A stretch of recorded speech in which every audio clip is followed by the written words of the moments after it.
ej, zróbcie pierdolony kazneczkę, raz, dwa, trzy. Exactly. What he said. Keep going. Say more of what I want to say. Na początku koncertu powiedział, co tam kurwa, zrozumieliście to czy nie? Exactly. Yeah. So we were backstage and we were vibing on music and shit. He got a new album coming out. I said, fuck it, let me hop on there real quick, man. But I'm really fucking with the vibe of Poland. And even though there is a language barrier, I think there's one language we all speak, and that's breakup language. It goes like this. Fuck you, goodbye, you hurt me for the last time. I think it's time for me to move on. I say fuck you, you say goodbye. I gave you all that I hated, all of the time that I wasted.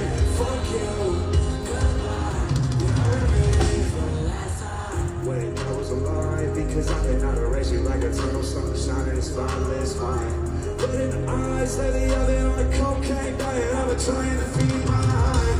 Your days are still in the box that you left in the bedroom. You'll leave, and I'm here with no heart. Guess I'll be dead soon. Don't stand up, chill. Don't like a cemetery, scars don't heal. I got these in February, broke your spell. Love is only temporary, highway to hell. We singing off the roof, yelling, fuck you. Goodbye, you hurt me. For the last time, I think it's time for me to move on. And I say fuck you, you say goodbye. I gave you love and I hate it. All of the time that I wasted.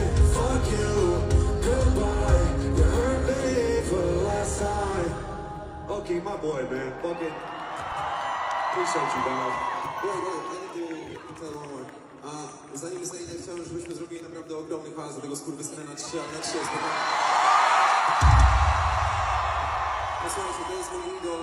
Jak teraz stałem, jak byłem mały, basically, I'm talking that you are my idol. No, talk a shit. I'm gonna smoke a cigarette. You stay. Yeah, go smoke a cigarette. So, jak naprawdę poproszę was o pierdolony hałas, to chciałbym, żebyśmy wszyscy, bo ja tu byłem, byliście wcześniej na moim koncercie, był ktoś tutaj na moim koncercie, ktoś się znajdzie. Yeah. Chciałbym, żebyśmy zrobili naprawdę największy hałas, jaki tylko się da, bo to jest mój kurwa idol, okej? Na 3, okej? Raz, dwa, trzy! Holy shit, I don't know what you just said, but I wish I said that. Thank you for everything, bro.